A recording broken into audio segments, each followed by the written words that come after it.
I'm glad you could make it. Like I had a choice. We all have choices. Really?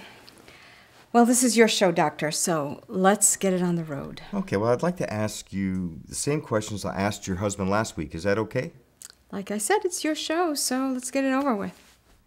What attracted you to Paul in the first place? Now, I know I asked you this earlier, but I'd like you to elaborate for me. Are you or were you ever in love with him? What did he say? Well, I'm asking you. Well, I'd love to know what he said, but I know damn well you won't tell me. But wow, Eric, that's deep. Let me think about it for a minute.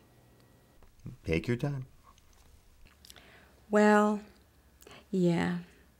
I guess I was in love with him when we first got married. Maybe. Okay.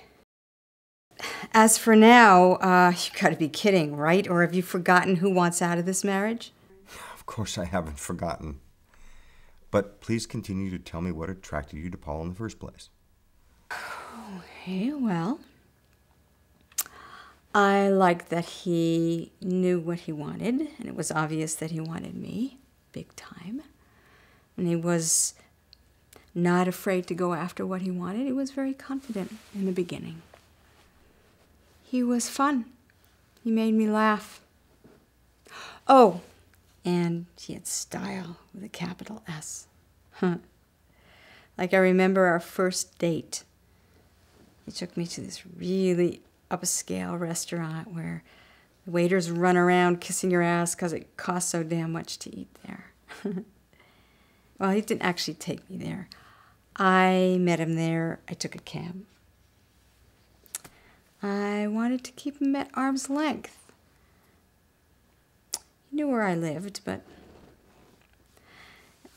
Oh, you know, I was just a little bit worried that he might want to come up to my place afterwards, and I'm not a one-night stand kind of girl. Unless I really, really want a guy. And then there's no holds barred. But that's another story.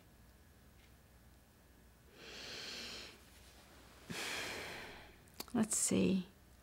I was really impressed. And not because it was so fancy, because I've been to fancy places before, but I took one look at the menu and expensive. But Paul was really cool about the whole thing. He just let me know in his cool kind of way that I could order anything I wanted. But never go too high on the first date. I know you guys, if you spend a lot of money on a girl, you want something in return. But Paul was cool. And I thought, maybe he's kind of special. And after dinner, he didn't put any moves on me. He just said, "Thank you for coming out with me, and maybe we should do it again." And then he offered to walk me to my car, but I taxied there, so he said he'd give me a ride home, and for some reason I said yeah. And I even toyed with inviting him up to my place for a nightcap. And when we got to my place, and this is really touching, he walked me to my door, and he leaned over, and he kissed me on the forehead. And then he just turned around and walked away. And I thought, not a dog, a real gentleman. Well, it's safe to say you were touched by that gesture. Can you think of another instance where he impressed you like that? Is it relevant? Possibly. Okay, I have another one. Well, I was working about a month and I got sick. I mean, really sick. I mean, I thought I was going to die. And so I called into the office and told him I wasn't coming in and that I'd be in when I was in. And about 15 minutes later, the phone rings. And it's Paul sounding all concerned, like Mr. Nightingale, he's gonna come over. Please. I must have been really rude because I just did not want to be bothered. And I told him, I will, please don't call me, I'll call you. Well, later that evening, and I'm just drifting off to sleep, the doorbell rings. It's Paul, looking all smiles with a bag full of orange juice and tea and soup and crap. I almost told him to go away, but I did not.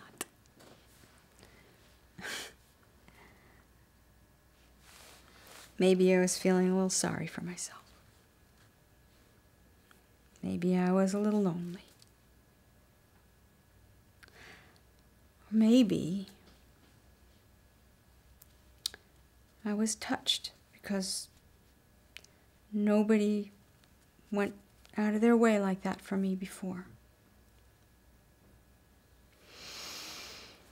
Anyway, even though I felt like hell, I wanted to make love.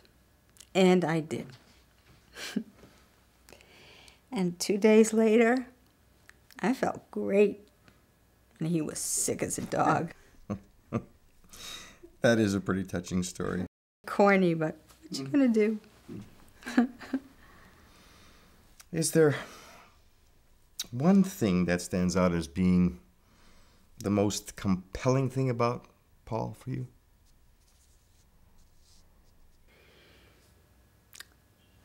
Well,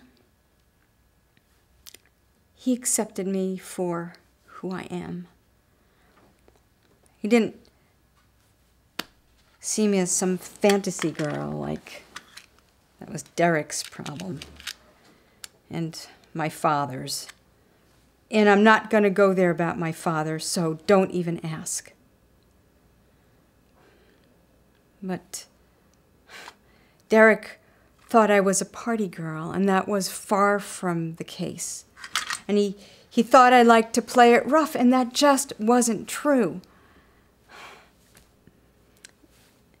I told him, but he just said, no, I know you like it rough, and he meant by that sex and kissing and life in general. Paul liked my brashness and the way I always speak my mind, and it was never an invitation to be rough.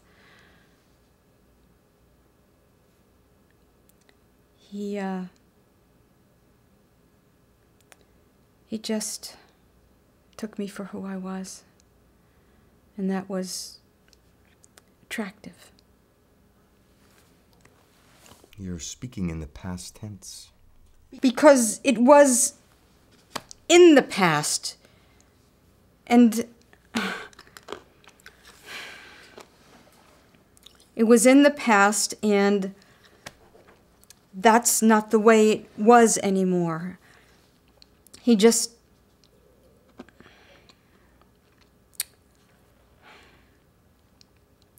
that was the way it used to be. And he quit being a challenge, and I started losing respect. Was always giving in to my whims, and I needed him to say no sometimes, and he just rarely did. And it got on my nerves, and I just got to the point where I felt I could wrap him around my finger, and that was disgusting. Can you give me an example? Sure. Paul and I had been going around for a couple of months, and he had walked out of his house. His wife had filed for divorce, or he had, and before you ask me, yes, I knew he was married. He told me like the second date and didn't try to hide it like some guys would. Just came right out and told me. And I figured, well, If she can't hang on to her man, well, that's her problem, not mine. Well, anyway, I told him I was sick of being a secretary and he should have a good look at my resume and find a better place for me because otherwise I'd have to look elsewhere. And about an hour later, he comes out and tells me I have been moved to Director of Client Relations. Honestly, I would have been more impressed if he had waited a day. I guess I just sound really heartless, huh? Well, did you resent that he promoted you? No, but I wish he'd made me work a little harder for it. Oh, so you lost respect for him. No. Well, maybe. But not enough to break off the relationship. Of course not. Well, I knew I was worth more than a secretary, and since I had the boss's favor, I figured, why not? But it let me know that I could have my way with him if I just pushed him. You see, Paula, may I call you Paula? Yes?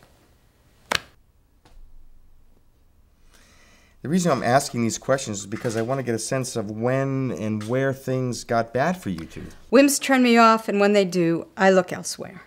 So, are you saying you had an affair? I'm not saying anything of the sort, Eric, so back off. Based on your last statement, it would seem logical that you might have sought, a challenge elsewhere? So what are you expecting, a full confession? No, just the truth, and what we discuss here is confidential. I thought I made that clear during our first session. So what if I am having an affair? Well, that might explain some things. Okay, for example, perhaps that's why you're so hostile toward your husband, or you want to get out of this relationship so you can pursue the other one right now.